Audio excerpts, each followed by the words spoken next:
recorded live.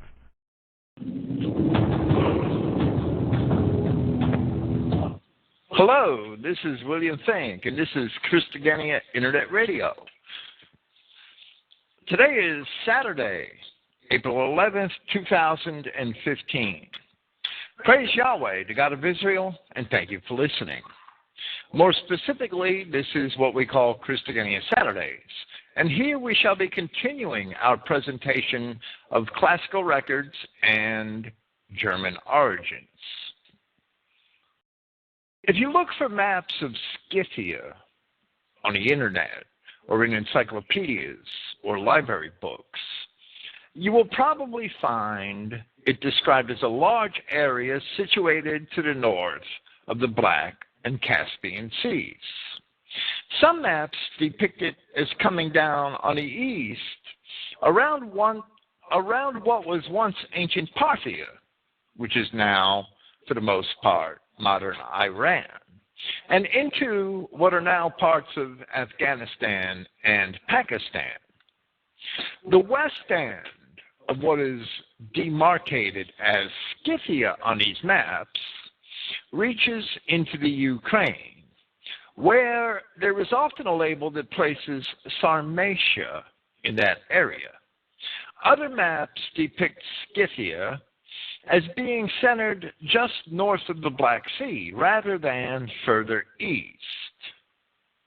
Often, the land known to the Romans as Germania Major is labeled as being adjacent to Scythia, as the Romans put the border of Germany in ancient times to be at the Black Sea.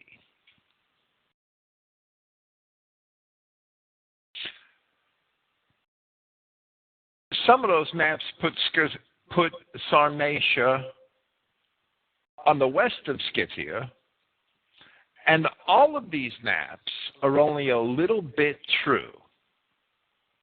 And the parts that they all leave out cause more problems than they solve. These maps depict Scythia as the Romans understood Scythia. And these maps don't tell you, they lead you to believe that Germany or Germania was something that was always separate from Scythia.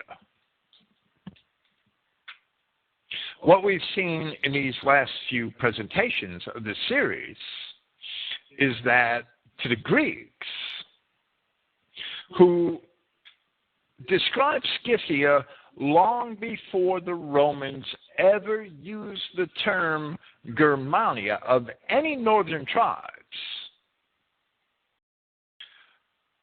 the Greeks used this term Scythia to describe Germany as well as that land north of the Black and Caspian Seas. It was all Scythia to them. Here we shall see, among other things, that the people called the Scythians by the Greeks were particular tribes of particular people, and it was they who had migrated from Asia into this European Scythia that the Romans had labeled Germania. So when you look Scythia up on a map, you're not going to see what we're talking about of the Greek period from an older Greek perspective. You're only going to see what the maps, what the academics like to illustrate, which is Scythia as the later Romans saw it, because they had renamed or labeled the lands known as Germany and even Poland and Austria and Hungary and the rest of Central Europe today. They like to depict that as the Romans knew it as Germania. But the Greeks knew that land as Scythia. That, all the way back to the time of Herodotus, we have elaborated upon at great length here. Here from the classical historians, we have seen that the Scythians started out as a humble people on the frontiers of northern Media and spread both east as far as India and Tibet and west into modern Germany to cover a large portion of the north throughout often inhospitable lands, which were either sparsely inhabited or to a great degree uninhabited before their arrival. And it is even apparent that a lot of that land, just because the Scythians spread out along that great area, that doesn't mean that they inhabited all of that land. A lot of that land remained uninhabited for quite some time. The Scythians may have encompassed all of that land. They didn't inhabit every acre of it by far. Much of it was left uninhabited. The mapmakers call it all Scythia simply because nothing else was there. There is something, well, let me continue. I'm sorry, I'm getting ahead of myself. Herodotus described as Scythian rivers the Danube and all those rivers which feed it from the north, which is all of Central Europe. The later accounts of Strabo and Diodorus Siculus corroborate Herodotus. And furthermore, as we had seen at the end of our last presentation of this subject here, the medieval Welsh historians Nennius and Geoffrey of Monmouth both identified as Scythia the land which is well known to us today as Germany. And they had the Picts and the Saxons as coming not from Germany in their histories, but from Scythia. It's not that Nennius and Geoffrey of Monmouth were confused. They weren't confused at all. They knew Germany as Scythia, which the Romans before them would have called Germania Major, referring to the larger part of what they considered to be Germany that Rome never conquered. And there was an Upper Germany and Lower Germany along and west of the Rhine that were indeed under Roman rule. But Germania Major was not conquered by Rome. And Nennius and Geoffrey of Monmouth clearly considered that to be Scythia. There is something else which must be discussed here, which is not generally realized by most people who have never actually read these historians. And that is the nature of the writings of both Diodorus Siculus and Strabo, the geographer. And this is a good opportunity to discuss this because these two historians are very often quoted in papers at Christogenea.org.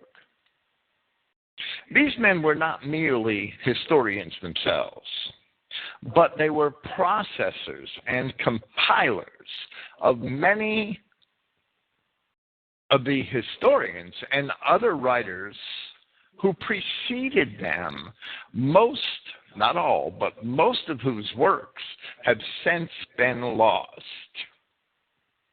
That is why Diodorus Siculus's great work, which consisted originally of 40 books, and many of those have even now been lost.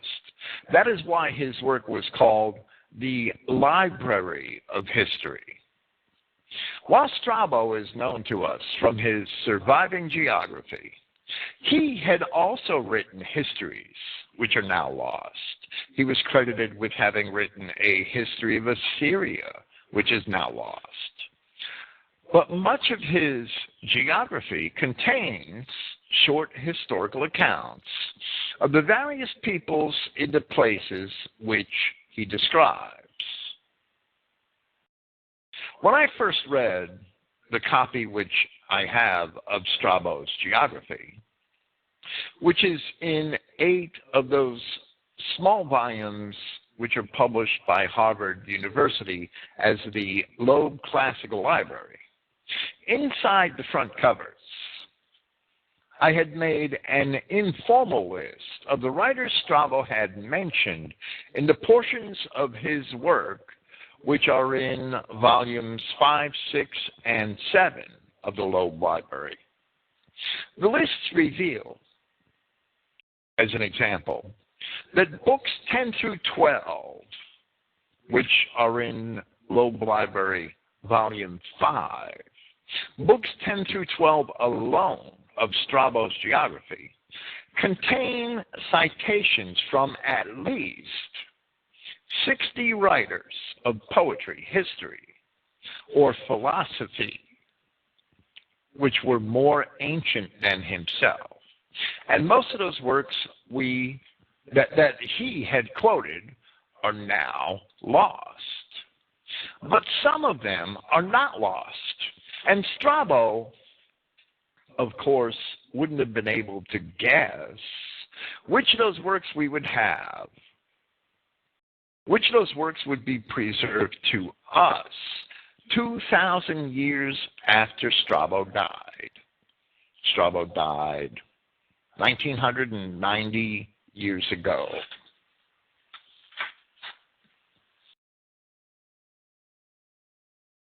Those works that we do have, which Strabo quoted from, as well as the works which Diodorus Siculus quoted from, which have been preserved to us separately, vindicate those writers as having made their citations accurately.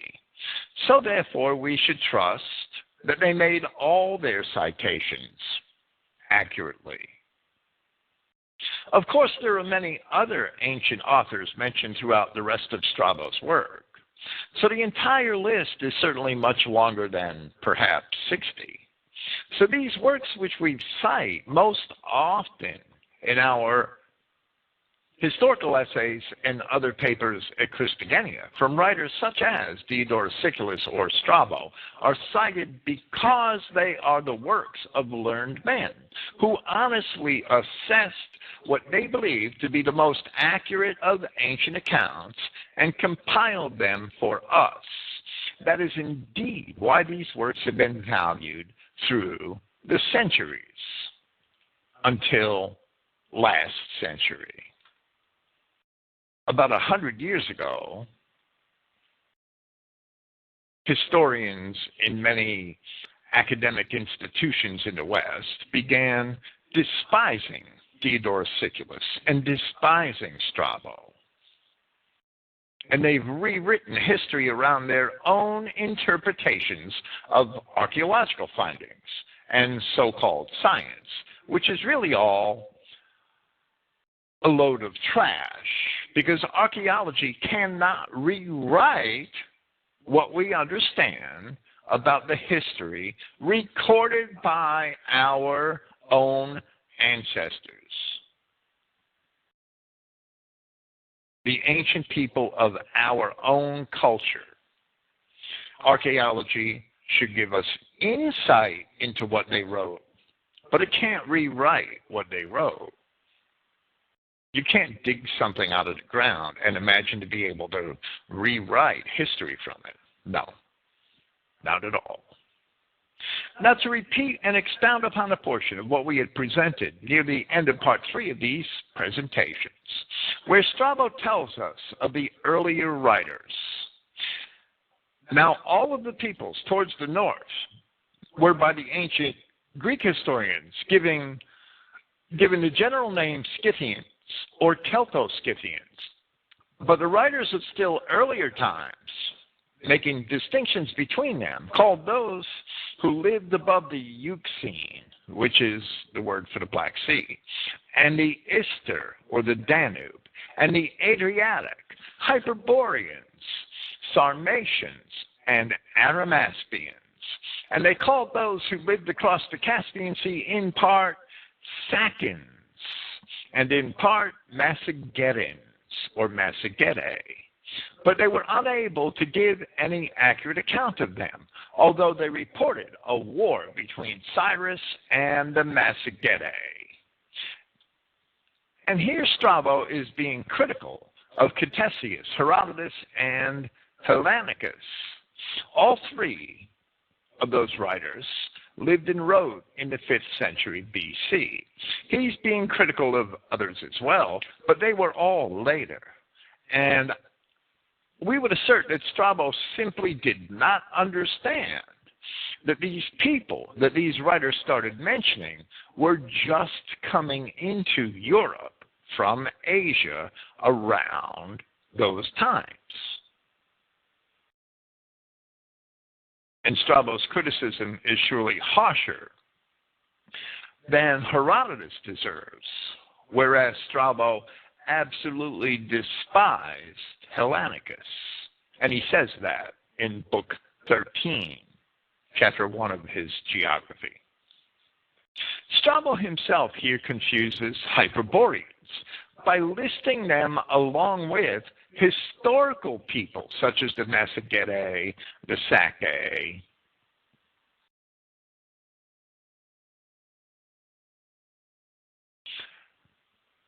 And since he himself explains elsewhere that the name, the name Hyperboreans is a general description meaning most northerly peoples. It's not the name of any specific tribe. In Book 1 of his geography, he explains that the term Hyperborean simply means beyond the Boreas. The Boreas is the name which the Greeks gave to the north wind. In that place, in the first book of his geography, in chapter 3, paragraph 22, Strabo argues against Herodotus, and he concludes, however that may be, because Herodotus doubted the existence of any specific tribe named Hyperboreans. Strabo said, however that may be, this charge should be laid against Herodotus, that he assumed that by Hyperboreans, those peoples were meant in whose countries Boreas, the Greek name for the north wind, does not blow. For even if the poets do speak thusly, rather mythically of those, at least, who expound the poets should give ear to sound doctrine, namely, that by Hyperboreans were meant the most northerly peoples. In other words, Strabo's admitting that the name simply applies to the most northerly peoples known to the Greeks and not to any specific tribe. And he goes on to say, and as for limits, that of the northerly peoples is the North Pole, while that of the southerly peoples is the equator. And the winds, too, have the same limits. Strabo and the Greeks understood that the earth was a globe or a sphere, but didn't imagine that anybody dwelt south of the equator. So Strabo is only arguing hypothetically against Herodotus that the term Hyperboreans applies to whoever it may have been who dwelt in the extreme north, while he is certainly not asserting that anyone actually lived at the North Pole. Then, after rebuking Herodotus for doubting whether there were actually Hyperboreans, and he's referring to the Histories, Book 4, Chapter 13 and chapters 32 through 36, Strabo himself, in Book 7, Chapter 3 of his geography, calls the Hyperboreans mythical, revealing his own confusion on the matter. While in Book 1, which we have just quoted, Strabo criticized Herodotus hypothetically. In Book 7 of his geography, Strabo is more practical, where he said, as for the southern part of Germany beyond the Albis, which is the Elbe River, The portion which is just contiguous to that river is occupied by the Suebi. Then immediately adjoining this is the land of the Getae, which, though narrow at first, stretching as it does along the Ister, or the Danube, on its southern side, and on the opposite side along the mountainside of the Hercynian forest, for the land of the Getae also embraces a part of the mountains. Afterwards, it broadens out towards the north as far as the Tirgitahi, which is the name of the river, but I cannot tell the precise boundaries. It is because of men's ignorance of these regions that any heed has been given to those who create the mythical Ripahian mountains and Hyperboreans, and also to all those false statements made by Pythias the Massalian regarding the country along the ocean, wherein he uses as a screen his scientific knowledge of astronomy and mathematics. So then, those men should be disregarded. In fact, if even Sophocles, when in his role as a tragic poet he speaks of Orithyia, tells how she was snatched up by Boreas, the name for the north wind, and carried over the whole sea to the ends of the earth, and to the sources of night, and to the unfoldings of heaven, and to the ancient garden of Phoebus, his story can have no bearing on the present inquiry, but should be disregarded, just as it is disregarded by Socrates in the Phaedrus. But then let us confine our narrative to what we have learned from history, both ancient and modern. So here, Strabo asserts that there are no real Hyperboreans, a term which describes people living beyond the north winds, who were actually known to the Greeks, just as the phrase under the bears, referring to the constellations Ursa Major and Ursa Minor, which are in the northern sky, simply describes people living in the north and even around the Danube River. And while Strabo, in Book 1 of his geography, had criticized Herodotus for being wrong hypothetically, here in Book 7, he proved Herodotus to be right in substance.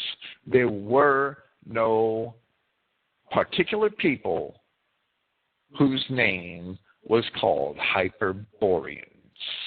I have presented this at length because there are certain critics of our Christian identity historical exposition who actually use the presumed existence of some historical Hyperboreans, although they are not described anywhere in any ancient writing in detail as a historical people, to somehow refute our assertions concerning German origins.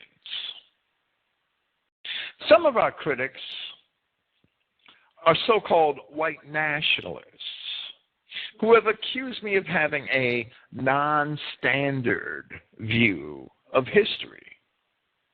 We will not cede the idea that the Jews who have usurped all of Western academia hold the standard view of history. That's ridiculous. Those people who have never actually read any of these classical histories for themselves are even worse than the charlatans like Pythias the Massalian. In truth, the Christian identity view of history is the standard view of history. We have the citations. We have the ancient writers on our side. It's the Jews and all of Western academia who are promoting non-standard history.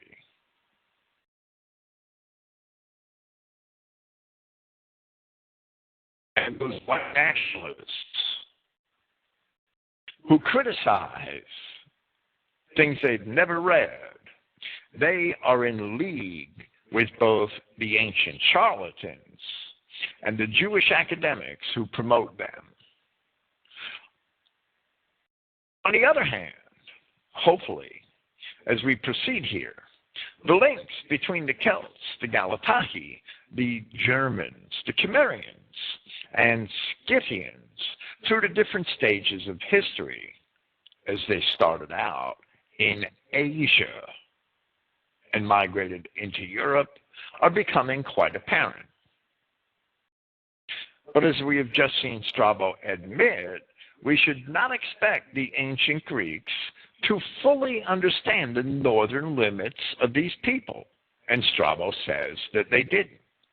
With this, we shall present our fourth essay in this series, Classical Records and German Origins, Part 4, with one minor digression about the Hyperboreans. Pythius, who Strabo considered a charlatan, wrote of Hyperboreans simply describing the people that he saw that he imagined to dwell in the furthest north. That doesn't mean people lived on the North Pole. That doesn't mean there were huge populations of people in the north in Germany for any significant time before the time of Pythius. It doesn't mean any of those things at all. You cannot extrapolate the roots of Western civilization from the remarks of a single Greek poet who other Greek historians saw as a charlatan. You can't do it. That is absolute academic dishonesty. Look at Canada today. We could call the Canadians Hyperboreans. They're today's Hyperboreans. They live under the Bears in the extreme north. Well, 90% of Canadians live within 30 miles of the northern border of the United States. So they don't live too far north. The ancient Greeks considered the people who lived along the Danube to lie under the Bears, to be Hyperboreans. And it could be established historically and archaeologically that most of those people didn't live too far north of the Danube. Same difference. The existence of any people or any scant archaeological findings which might be associated with Hyperboreans is only absolute conjecture. Yes, there are archaeological findings. That doesn't mean that the entire German nation came from those people and that all of the historical records of the origins of the Germans can be dismissed. We don't rewrite history with archaeological findings that we really can't tell any accurate story about. Archaeology and the whims of the Jews and the desires of white nationalists for some great ancient Aryan homeland in the north aren't going to change the reality of the ancient historical records, which tell us very clearly over and over again that the Germanic peoples came from Asia and could ultimately be traced to Mesopotamia.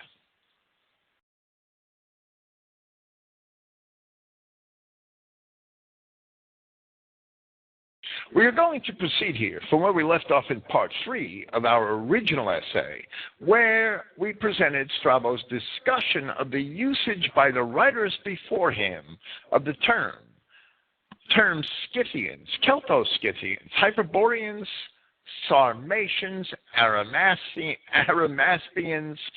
Sakians or Sake, and Mesagere, found in Book 11 of his geography. We have already noted that the term Hyperborean was merely a descriptive term used of the peoples living in the remote north, and that there were no historical Hyperboreans. Nobody ever bore that name as a label for a nation or a tribe. It's only a descriptive term. Rather, at diverse times, that term, as well as the phrase under the bears, was used to describe different people or even mythical, non-existent people.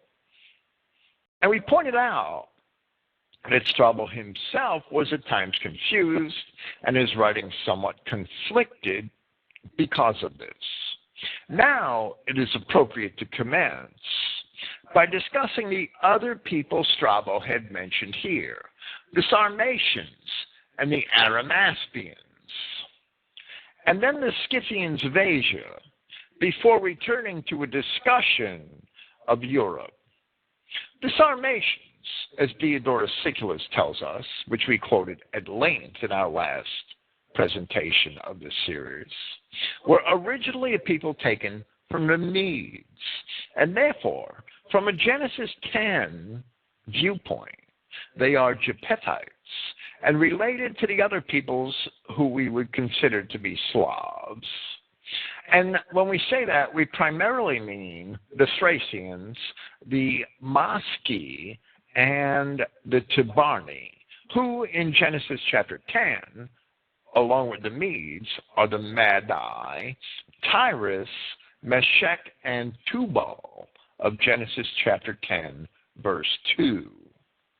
The Sarmatians being said to have been settled along the Tanais River by the Scythians, Diodorus also later tells us that some writers reckon them as Scythians, and here we see that the lines are not very clearly drawn. Slavs and Germans in later times were, for the most part, divided by means of their language, and language is not a good determinant of tribal origin, not at all. Strabo was among those writers who did so, sometimes considering the Sarmatians themselves to be Scythians, where he said, on the right, as one sails into the Caspian Sea, are those Scythians or Sarmatians who live in a country contiguous to Europe between the Tanais River and the sea. The greater part of them are nomads, of whom I have already spoken. And indeed, Strabo had said earlier that the Sarmatians, these two being Scythians, dwelt near the Caspian Sea, and our references are from Book 11 of his geography, from chapters 2 and 6. Tacitus, the later Roman chronicler, he really wasn't a historian, he was more of an annalist or a chronicler. Tacitus distinguished the Sarmatians from the Germans, and specifically by physical appearance in the Germania, and we don't really know why, but there in chapter 46, he mentioned the repulsive appearance of the Sarmatians. By this time, the time of Tacitus, the Sarmatians had also migrated to the west of the Tanais, surely contributing to the westward movement of the Scythians into Europe, into Western Europe. The Arimaspians are mentioned by Diodorus Siculus as a branch of the Scythians, yet little is found in the histories of German Scythians the same. By the 4th century, it disappears from the historical records. Strabo only tells us of them that according to Aristeas, the ancient Greek poet, they are a one-eyed people. Strabo later called Aristeas, who wrote an epic about the Arimaspians, Strabo called him a charlatan, if there ever was one. So obviously didn't think too highly of Aristeas' claim of one-eyed Arimaspians. Like the Romans, and even later, the Western European explorers, the ancient Greeks also sometimes invented fabulous stories about the people dwelling in distant lands. Frequently, however, those stories were propaganda intended to strike fear in the hearts of the people and uphold a reason for imperialism. And that's especially true in some of the Roman histories and accounts of the people outside of the borders of the Roman Empire. However obscure the Arimaspians are, much more is known of those Scythians of Asia whom Strabo had called the Eastern Scythians, also nomads, who extended as far as the Eastern Sea and India. And they called those who lived across the Caspian Sea in part Sake and in part Massagetae. But they were unable to give, speaking of the ancient historians, but they were unable to give any accurate account of them, although they reported a war between Cyrus and the Massagetae. And that's in Geography, Book 11, Chapter 6. Here, Strabo refers to accounts such as the one related by Herodotus, Book 1, Chapters 201 through 216. And Herodotus tells us of Cyrus's campaign against the Scythians, which took place north of Media and across the Araxes River, which flows through modern Turkey, Armenia, Azerbaijan, and northern Iran. The same place that Siculus told us that the Scythians originated in. Early in his geography, Strabo states, indeed, the spread of the empires of the Romans and of the Parthians has presented to geographers of today, meaning his own time, of course. Strabo died about 25 AD. Has presented to geographers of today a considerable addition to our empirical knowledge of geography, just as did the campaign of Alexander to geographers of earlier times, as Eratosthenes points out. The Parthians have increased our knowledge in regard to Hyrcania and Bactriana, lands south and east of the Caspian Sea, and in regard to the Scythians who lived north of Hyrcania and Bactriana, all of which countries were but imperfectly known to the earlier geographers. Yet Strabo, writing a geography, is often much more interested in a knowledge of the land and its features and resources than he is in the people, even though he was also a historian. And Herodotus' comments concerning the people of these regions generally concur with Strabo, who wrote over 400 years later. In his histories, Herodotus explained of his own methods that he felt it was his duty to report all that was told of him, even if he himself did not believe it. For that reason, his work is quite candid, while because of his philosophy, Herodotus did repeat some fantastic tales concerning the various tribes of the Scythians. Much of the information he had is of great historical value once it is separated from the myths such as the one-eyed Arimaspians. For instance, Herodotus describes in detail one tribe, the Budini, and he says that they are a large and powerful nation. They have all deep blue eyes and bright red hair and live near the Borysthenes, which is the modern Dnieper River. Also of great value is his enumeration of men from various Scythian tribes who were among the Persian army of Xerxes, the army which invaded Greece around 480 BC, and which is corroborated by the Persian scriptures.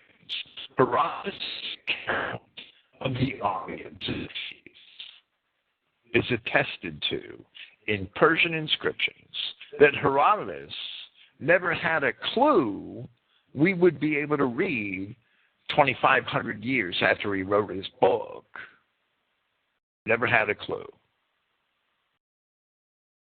And there it is evident that many of the Scythian tribes and nations of the East were at that time subject to the Persians. Discussing the army of Xerxes, Herodotus often used the term Sake or Saccans in place of the term Scythian. That Scythians were subject to the Persians is also evident in a list of the satrapies of the Persian Empire, which Herodotus had also provided in Book 3 of his histories.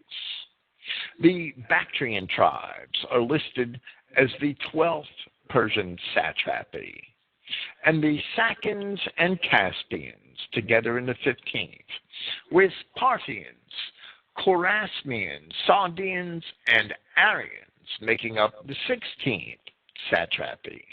By this it may be evident, with the Scythians of Europe also being identified as Sake, for instance in Book 7, Chapter 3, Paragraph 9 of Strabo's geography, that these tribes didn't simply migrate,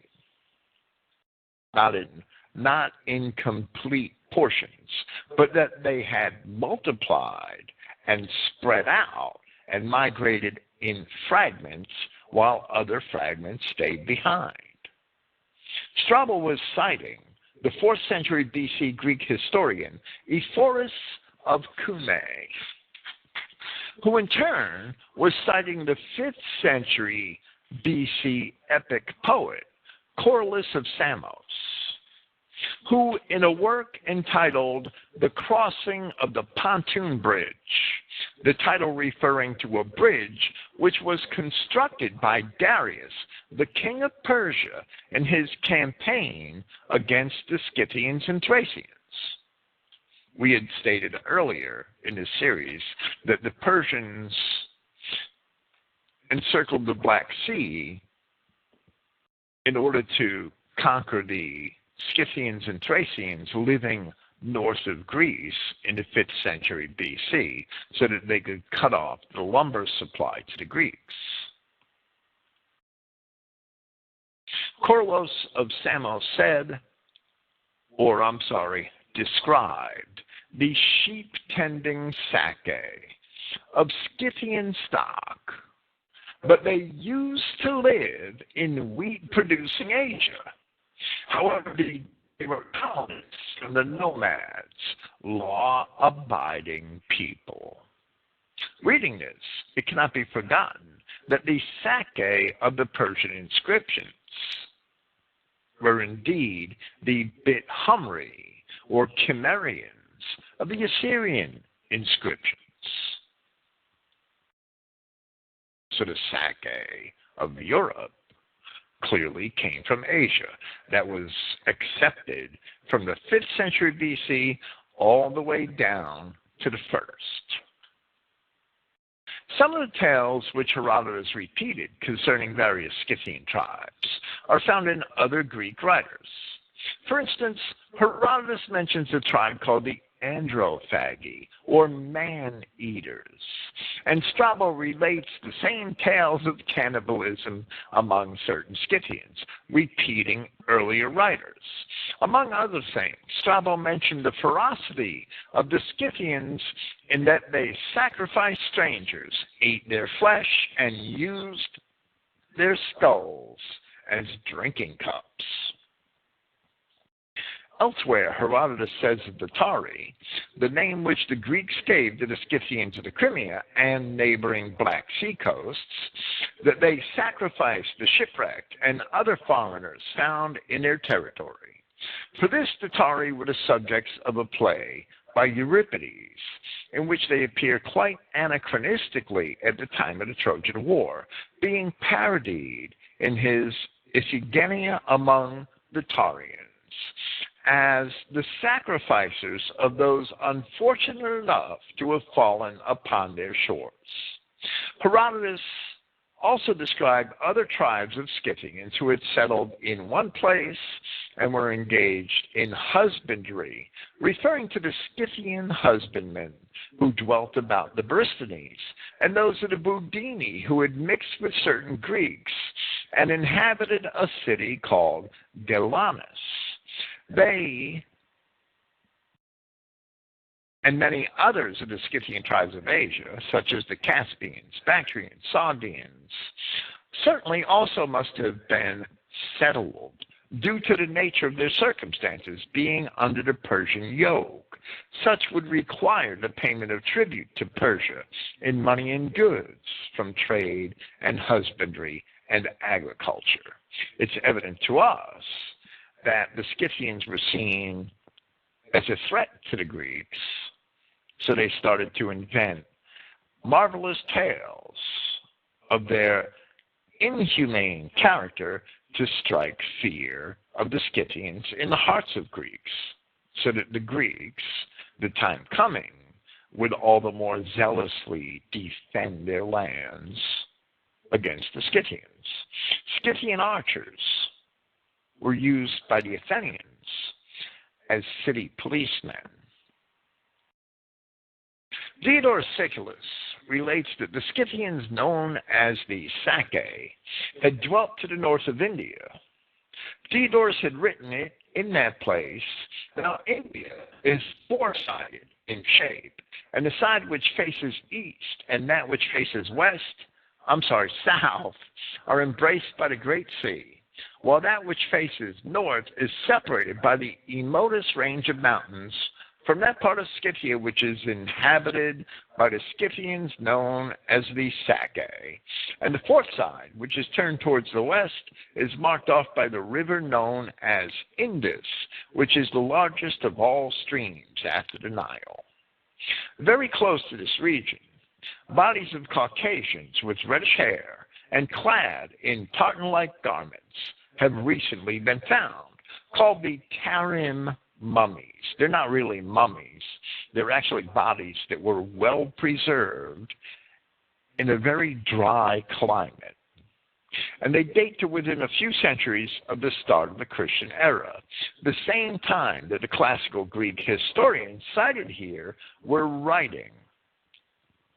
Diodorus Siculus tells us that these Scythians originated along the Araxes River, northwest of Media, in a passage we have already cited at length in part 3 of this series. Strabo informs us that the Scythians north of Hyrcania and in Bactriana, which is very close to this same region, and which corresponds roughly with present-day Tajikistan, are known to the west from the Parthians, and in his 11th book he discussed them at great length. There Strabo had written, "Now the greater part of the Scythians, beginning at the Caspian Sea, are called Deahi, but those who are situated more to the east than these are named Massagetae and Sacae, whereas all the rest are given the general name of Scythians." Later he says that the Deahi are not considered Scythians by all, and indeed Herodotus thought they were a Persian tribe. In part 3 of this series of essays, we had associated them with the Dahi, as Strabo calls them, or Dihi, as Thucydides called them, of Europe, from which the later Roman province of Dacia was named. And that's an identification which Strabo himself refused to make. Strabo tells us that some of the Deahi are called Aparni, and he has these among the number of the Scythians, led by Arsaces, who established themselves as the Parthians. And the Parthians were indeed a tribe of the Scythians. Strabo wrote in his geography, in Book 11, Chapter 9, Paragraph 2, but when revolutions were attempted by the countries outside the Taurus, because of the fact that the kings of Syria and Media, who were in possession also of these countries, were busily engaged with others, those who had been entrusted with their government first caused the revolt of Bactriana and of all the country near it. I mean, Euthydemus and his followers, and then Arsaces, a Scythian, with some of the Deahi.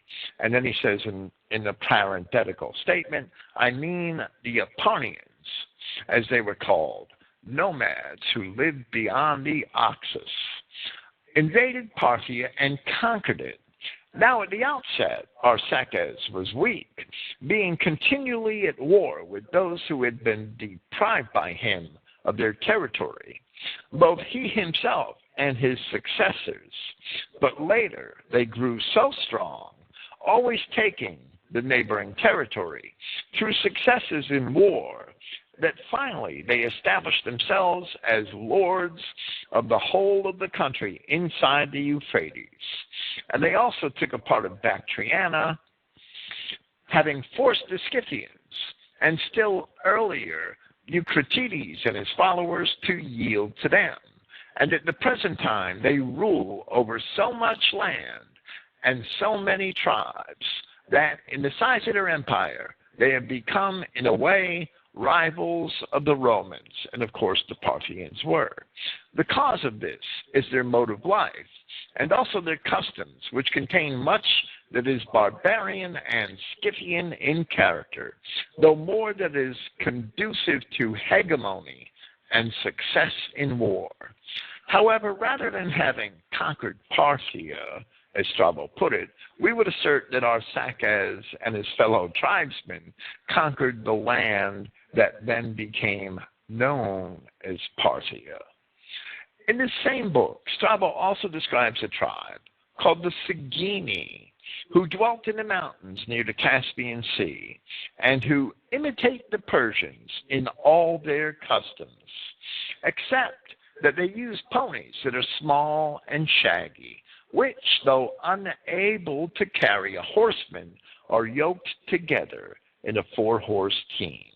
That's in Book 11, Chapter 11. And this description matches perfectly the description of the Siginahi. Here we have Sigini. In Herodotus, we have Siginahi. The Siginahi of Herodotus, who dwelt north of the Danube in his time, who he said were the only people he knew living north of the Danube, and whom he had said were colonists of the Medes, as they themselves had asserted, although Herodotus could not imagine that to be true. Therefore, these two groups, Strabo's Sigini and Herodotus' Siginahi, who he also said had horses that were short and shaggy-haired and too small to carry a man, must have originally been from the same tribe, some having migrated westward at an early time, while others remained in Asia. Note that often among the Greeks, the word Mede stood for either Persian or Mede, especially among the tragic poets who were contemporary with Herodotus. With the conquest of Alexander the Great, the Greeks had conquered all of the old Persian Empire as far as Bactriana, which bordered upon India and was inhabited by Scythians. And Strabo explained that each of the Scythian tribes had a name of its own, though they were generally known as Scythians. And Strabo says that they are all, for the most part, nomads, where in that statement it is evident that Scythian identifies a race of men who were nomads. Scythian is not merely a synonym for nomad, and many more modern academics insist that it is. But Strabo clearly identified the Scythians as a race and said that they were mostly nomads. So Scythian cannot be a synonym for nomad. Not at all.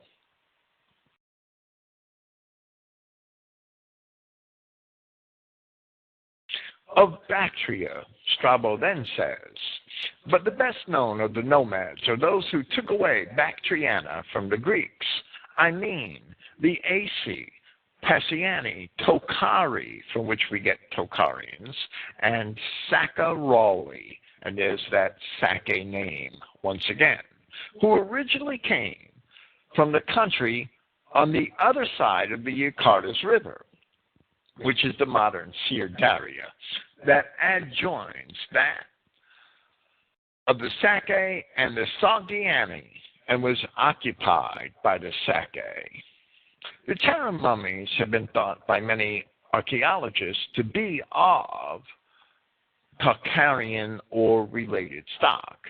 Even tribes east of Sogdiana, where the Terran basin is located, are identified as Scythian, and Strabo says that they're identified as Scythian from their identity in kind.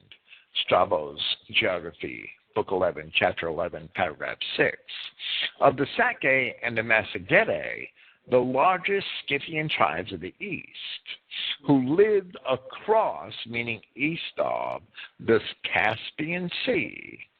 Strabo said that they are one tribe or one nation, meaning the Greek word ethnos, and he named several divisions among them, and that's in Geography, Book 11, Chapter 8.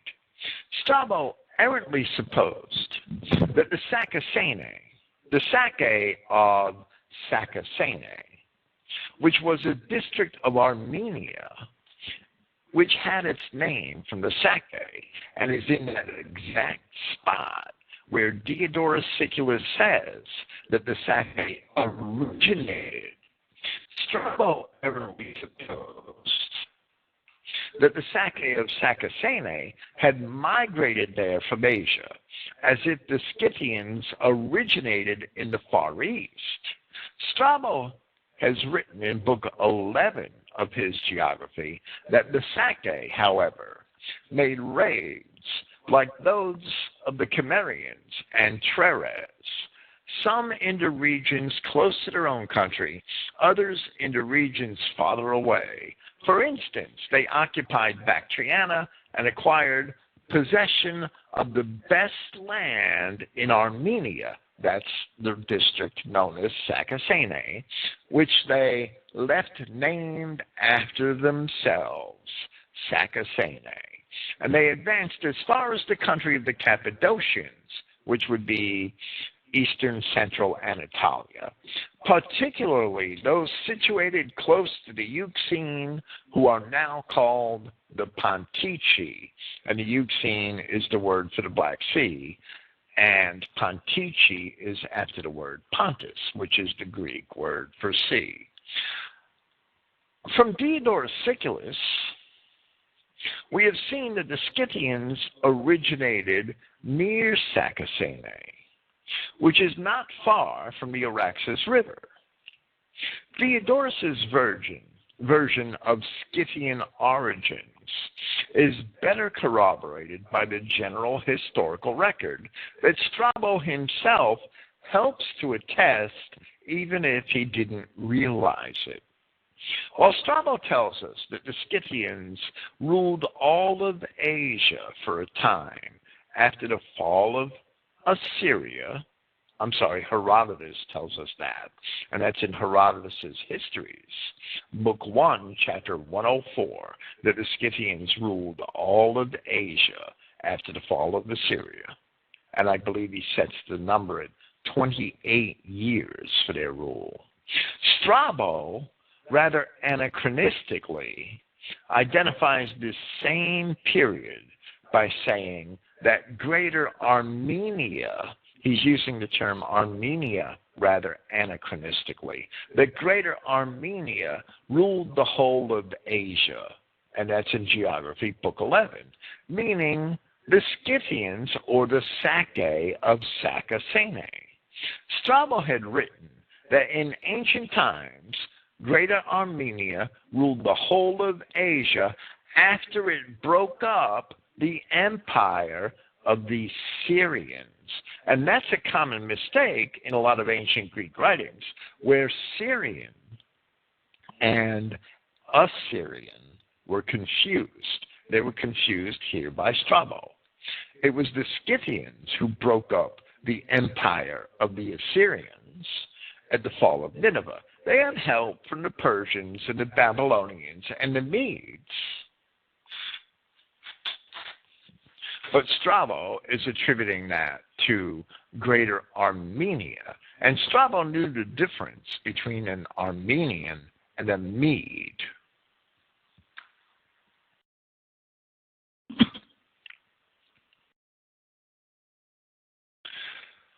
Strabo goes on to say, but later, in the time of Astyages, who was the last king of the Medes, it was deprived by that great authority by Cyrus and the Persians.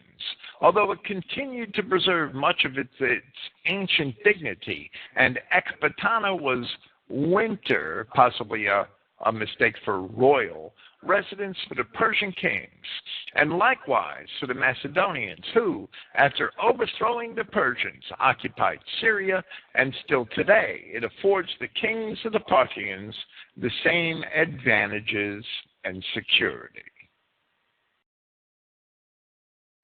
This area where Sakasene was located is the same area where Cyrus, not 100 years after the fall of Assyria, crossed the Araxes River into what later became known as Armenia to attack those Scythians called the Massagetae. Strabo tells us that the Parthians were a division of the Scythians. The attestation of Josephus that the Parthians and the other tribes of the upper barbarians were of his own nation, where he means the ethnic sense. And for that reason, he wrote his Wars of the Judeans for these people, as he says in the preface to the book, Wars of the Judeans. Josephus agrees with Diodorus Siculus, who gives the origin of these people as northern Media. We have a clear line in the ancient histories whereby we can connect the people of the same nation as Josephus to the Parthians and the other tribes of the upper barbarians, who he says were of his own nation. Josephus knew that these people were the dispersed Israelites of the Assyrian captivity. And that agrees with Diodorus Siculus, who says that the origin of these people is near northern Media, along the Araxes River, which agrees with the biblical accounts of the Assyrian deportations of the Israelites and to where they had been removed many centuries before this, in 2 Kings chapter 17, verse 6. This connection between the Scythians, Cimmerians, and the Israelites is described at length by E. Raymond Capt and his missing links discovered in Assyrian tablets. Our own research is independent of E. Raymond Capt. If one wanted another lengthy academic work which explains all of this, that would be the book. It is fully evident, given all that Strabo and Diodorus Siculus have to say about the Scythians, that they were a common race. And Diodorus Siculus tells us that they came from a single origin. Strabo supports this statement of Diodorus's, not where he agrees with their point of origin, but where he tells us that the Scythians of the East are indeed Scythians because of their identity in kind, and also where he tells us that the Sacae and the Massagetae are one tribe, using the word ethnos, and also where he states that the Iberians above the Caucasus Mountains are both neighbors and kinsmen of the Scythians, although here he includes also the Sarmatians, whom he supposes to be Scythians. He calls the Iberians above the Caucasus Mountains neighbors and kinsmen of the Scythians in Book 11, Chapter 3, Paragraph 3 of his Geography. With the testimony of Josephus we have just mentioned, we can once again see that the Scythians were the ancient Israelites, the Hebrews of the Assyrian deportations. In Hebrew, the word Hebrew is Ibri. That's the Hebrew word for Hebrew. Ibri. I-B-R-I-Y is the way James Strong transliterates it in his concordance. Once it is realized that the Phoenicians, who settled the Iberian Peninsula in Western Europe, were Israelites, and we have papers at Christogenea explaining that, and that for that reason, Iberia was named Iberia, then it is also evident that this Iberia in the Caucasus Mountains near the Black Sea received its name in like manner, because Hebrews resided there, being the Scythians or Sacae, or the Iberians, who were neighbors and kinsmen of the Scythians or Sacae, according to Strabo. The word Iberia comes from a Hebrew word which signifies a crossing over, or the region on the other side of something. That's what Iberia is used to describe. Of the Iberian Peninsula in the west, Iberia is called Iberia because it's the land on the other side of the Mediterranean Sea.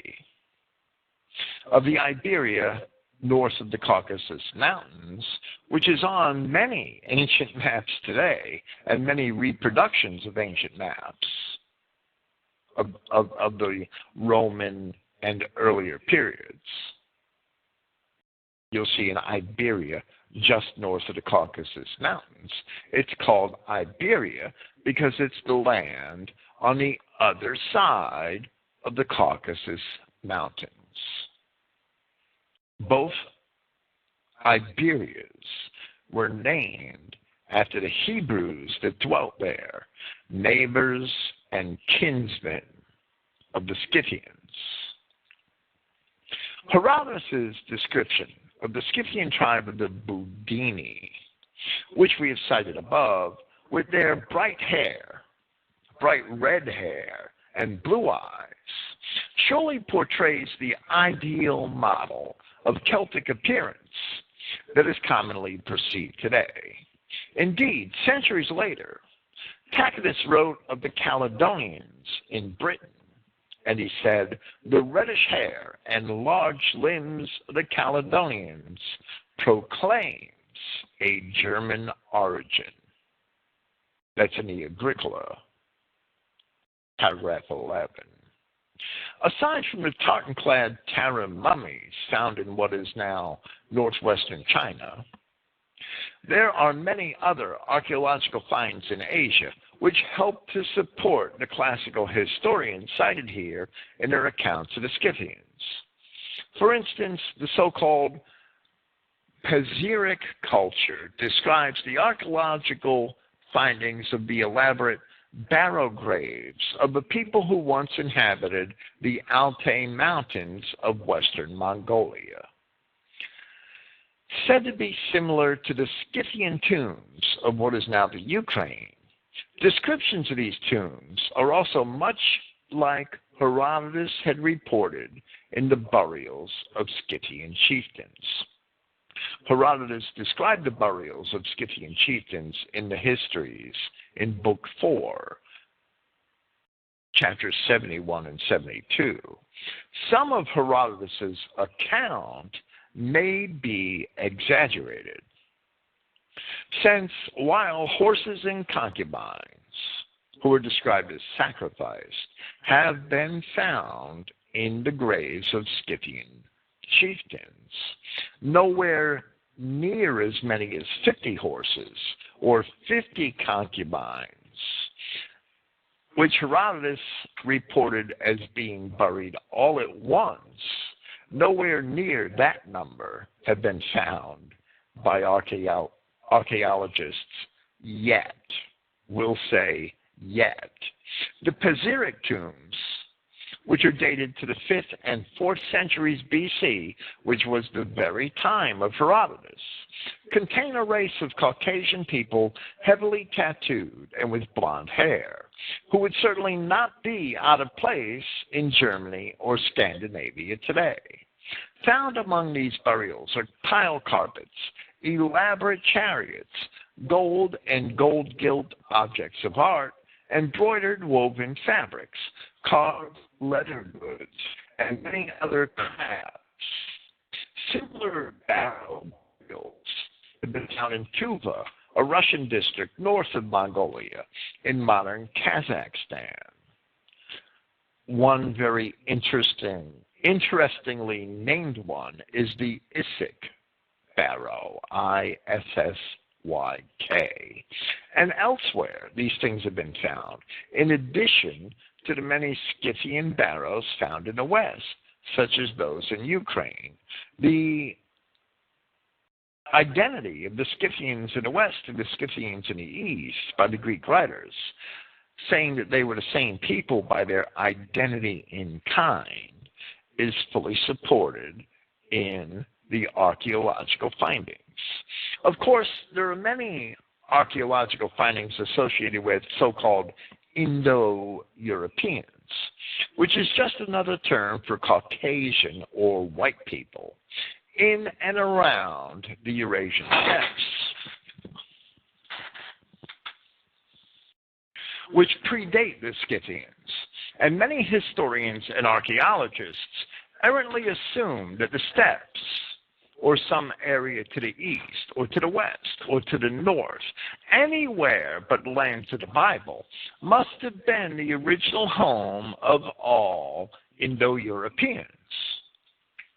There sometimes seems to be at least as many theories of Indo-European origins as there are scholars holding advanced degrees in disciplines related to the subject. If you look at J.P. Mallory, it's a paperback book, it's pretty readily available. I think it was published in the 80s. I read it maybe 15 years ago. J.P. Mallory's In Search of the Indo-Europeans.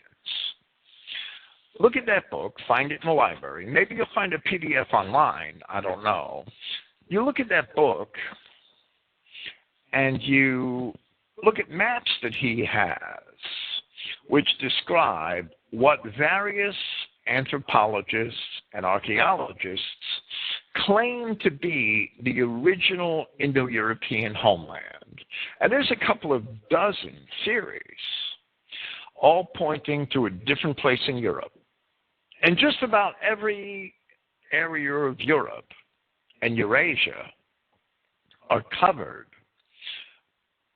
by the various theories on Indo-European, on some original mythical Indo-European homeland. None of them pick the lands of the Bible. None of them imagine that it could be Mesopotamia or Syria or Palestine.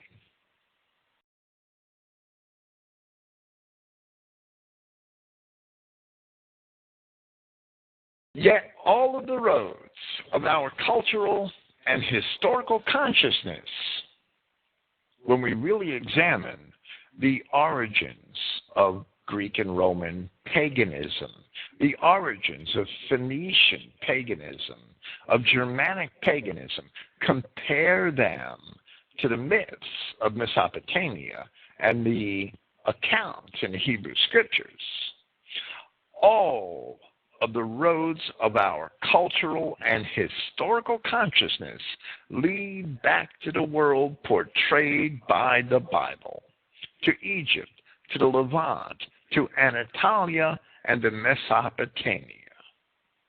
Once both political correctness and the lies of the Jews concerning the Shemitic race are swept aside, because Arabs and Jews are not Shemites any more than they all speak English today, and they're not Englishmen.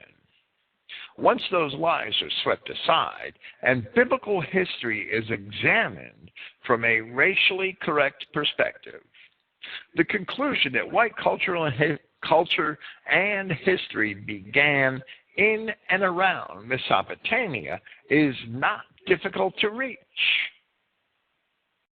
It can certainly be demonstrated from the Bible, from apocryphal Hebrew literature, from the Hebrew language itself, and many other ancient historical works, that the original Semites, not today's race-mixed Jews and Arabs, the original Semites were white, and they were primarily the ancestors of many of today's, of even most of today's white Europeans. Following the more accurate Septuagint chronology of the Bible, it's not perfect, it's more accurate than the Masoretic text. The Adamic race, the race of the descendants of Noah, appeared on earth at least, but probably not too much longer, than 7,500 years ago. However, other Caucasoid races most likely had been here long before that, and modern civilization, which in our estimation is that civilization which began with Genesis chapter 10, began following a great but localized flood which took place perhaps 5,200 or so years ago. From that time, white Adamic civilization, European, Western civilization, spread for over 2,500 years up to the deportations of the Israelites by Assyria and the subsequent appearance of the Scythians in history, which began about 741 BC. Outside of the few records which we have from Egypt, Assyria, and Babylonia, scarcely anything exists to tell us of those 2,500 years between this great flood and the end of the old kingdom of Israel. There were tribes, Adamic, Genesis 10 tribes named by the Bible in Europe, the Thracians, the Ionians, for 2,500 years before the end of the old kingdom of Israel. And there's no writing that exists to tell us anything that any of those tribes did. That would include the Ionians, the Thracians, the Lydians, who were also the Etruscans, the people of Tarsus in southern Spain, the Rhodians, and all of their colonies. Nothing exists of all those people and all their writing, all of their history. There is no writing at all, even though they were ostensibly in southern Europe for 2,500 years before the end of the ancient kingdom of Israel in 741 to 676 BC. Outside of the few records we have from the east and from Mesopotamia and Egypt, scarcely anything exists to tell us of white history during 2,500 years, or anything before that. Nothing. Comparatively, the ancient Greeks began writing after 700 BC, from the time of Homer. It cannot be assumed that over 2,500 years that all of the other branches of the white race remained confined to the world of the Bible, to the Mediterranean, and to the Near East. As the historic records and inscriptions tell us, the lands of Cush, Ashur, Madai, Elam, Sumer, Assyria, Media, and Persia, and the surrounding related nations were quite often in a state of war or ruled over by tyrants during this 2,500-year period. Surely over the centuries, many of the tribes of the people migrated to regions north, east, and west, and not only to escape war or tyranny, but also in search of fertile land, precious minerals, or other natural resources. And there are many archaeological discoveries in and around the steppes which predate the historic Scythians. Among these are the Andronovo, the catacomb, the tumulus, the timber grave, the corded ware, the urn field, and many other Indo-European cultures of Eastern Europe and Western Asia, many of which have features linking them to the early cultures of Mesopotamia or the adjoining regions of Anatolia, Syro-Palestine, or Iran. This has been demonstrated by at least one professional archaeologist, S.A. Grigoriev, of the Ural branch of the Russian Academy of Sciences, in his book, Ancient Indo-Europeans, an attempt of historical reconstruction. Grigoriev has no axe to grind.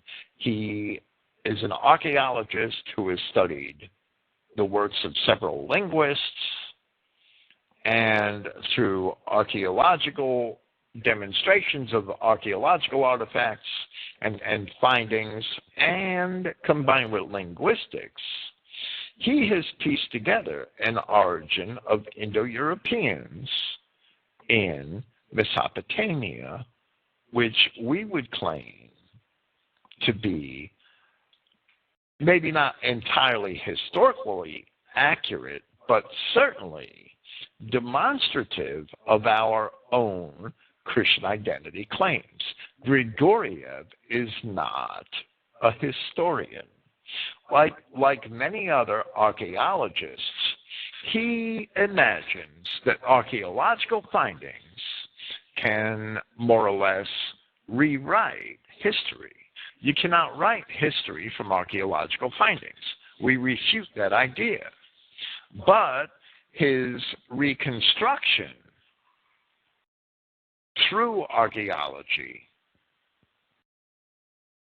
of Indo-European origins, because of the progression and similarity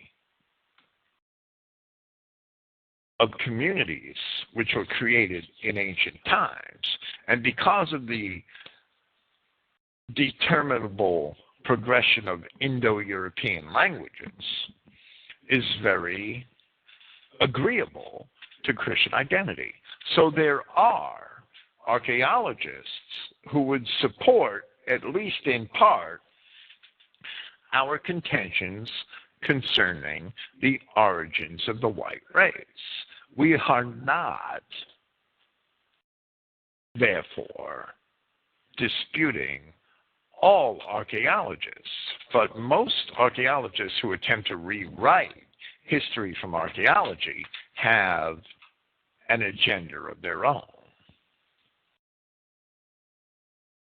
In an article online, the Sintasha culture and some questions of Indo-European origins, Grigoriev makes the following comments, and his English is imperfect. He's a Russian writing in English as a second language, perhaps.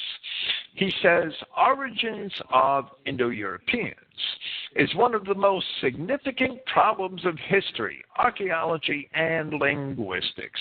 Well, we in Christian identity don't find it a problem at all if people would simply believe the ancient historical accounts, and they don't. They want to re-argue them because those ancient historical accounts don't agree with certain political agendas, especially the political agendas of the Jews, for which reason Christian identity and the classical histories which we uphold are marginalized in Jewish academics.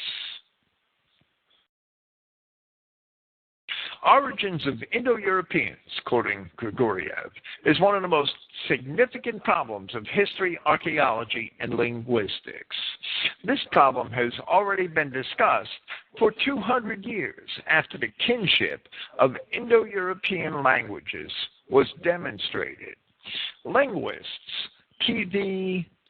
Gamkrelidze, and that's how I'm going to pronounce his name, it's sort of difficult, Gamkrelidze, and V.V. Ivanov, basing analyses of Indo-European languages, have localized the Indo-European homeland in the Near East and described migrations of separate groups. My study, meaning Grigoriev's study, my study of Eurasian cultures allows me to say that Indo-European homeland was really in the Near East. V.I. Sarianidi has demonstrated that the appearance of Iranians in Central Asia and Eastern Iran and forming of Bactria margiana archaeological complex had been caused by migration from the Syro-Anatolian region. Another important problem of Indo-European study is migration of ancient Europeans. Gamkrelidze and Ivanov consider that their languages differentiated already in the Near East. These people, Celts, Germans, Slavs, and Balts, moved to Europe through Iran and Central Asia around the Caspian Sea. As a result of combined migrations, an area of the second intimacy of these dialects formed somewhere to the north of the Caspian Sea. This linguistic reconstruction corresponded to archaeological evidence. The Indo-European homeland was placed on the territory of Kurdistan. The most early complexes which we can connect with Proto-Indo-Europeans are such objects as Tel Magsalia. Tel means a hill, and under a lot of those hills are anciently buried cities, cities buried in sand and debris. Tel Magsalia, Tel Soto, Hassuna, dating from the 8th to the early 5th millenniums BC. Now, of course, most of that dating is based on how archaeologists imagine sediment and debris layers to have formed over time. And that's highly inaccurate. And it's also based on carbon dating, which at that length of time is also highly inaccurate. And we have problems with that reason with Grigoriev's dates. But we don't have problems with his schematic for the origins of certain peoples. So we'll continue. Dating from the 8th to the early 5th millenniums BC, the first Indo-Europeans migrated to the Balkan Peninsula after and together with other Anatolian peoples at about the end of the 6th millennium BC. So he's saying about 5000 BC. We would argue with that by about 2,000 years, but that's fine. It really doesn't matter for our point here. The Anatolian tribes were formed here on this base, but most part of Indo-European migrations began later, at about the early 4th millennium. At the end of the Bronze Age, Cimmerians migrated westwards to northern Pontic area. Scythian migration through Iran, Near East, and the Caucasus took place at the beginning of the Iron Age. At last, various streams of Indo-Europeans, Tartarians, Europeans, and Iranians influenced forming and development of Chinese civilization. And we would completely agree that it was the Scythians who introduced civilization to the yellow squat monsters of the East, and most likely race mixed with them and drove themselves to oblivion in their fornication. The Bronze Age ran to about 1200 BC in the Near East and 600 BC in Europe. Those dates are very subjective. The Iron Age is said to begin about 1200 BC in the Near East and Europe. We can't entirely agree with Grigoriev, who improperly labels the earliest migrations of Caucasians into Europe as Celts and Germans.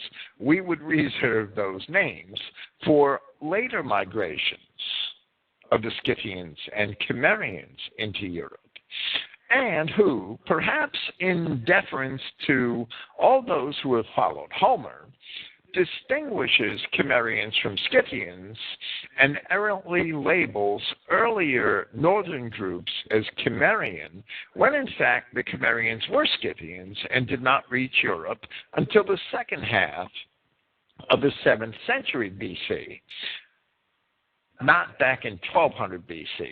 And these things we have already discussed at length in part 1 of this series of presentations. Elsewhere, Grigoriev further supports the historic record as it is presented in these essays, where he states that cultures of Scythian and Sarmatian world were not forming on the basis of late Bronze Age cultures placed from the Dnieper to the Altai. When he says that, he means that the Scythians and the Sarmatians didn't descend from the people who preceded them in those areas. Rather, they moved in later on those people. Because further discussing the steppe culture, he adds, the forming of these peoples from the 18th century BC reflect an Iranization of the steppe zone, which is fine. There very well may have been other Persians preceding the Scythians into the steppe, and that's what he's saying. He's not saying that the forming of Scythian and Sarmatian cultures are from the 18th century BC. He's saying that the forming of the steppe cultures reflected people as early as the 18th century BC moving from what is now Iran up into the steppe. And then he says, although the appearance of Scythian and Sarmatian tribes was not connected with these cultures.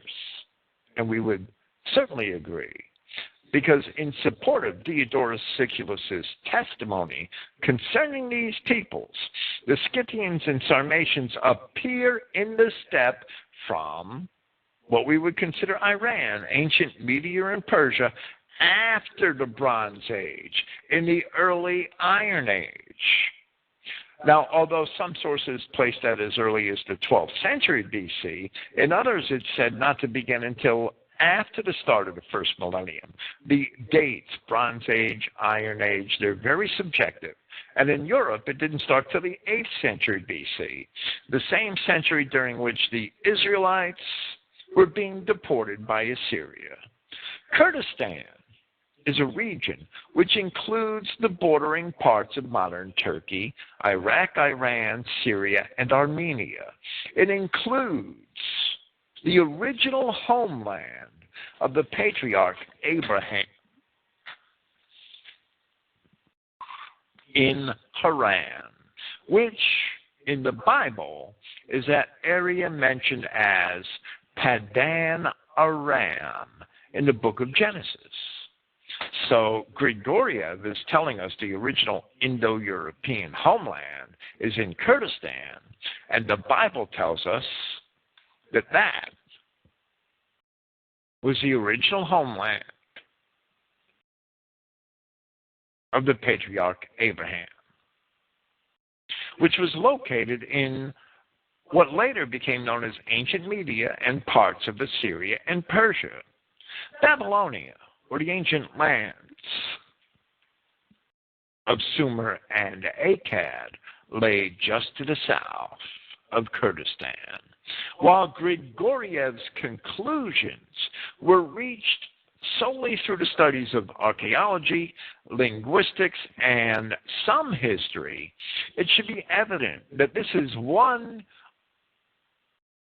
archaeological model for the spread of so-called Indo-Europeans, which agrees very closely with the proper biblical perspective and the testimony of the classical historians concerning the origin of the white nations of Europe and Asia. In the next part of this essay, we shall return our attention to the Scythians of Europe. Yahweh willing, that will be in 2 weeks. Next Friday on Christogenea Internet Radio, we're going to leave the topic open. I don't know what I want to discuss yet.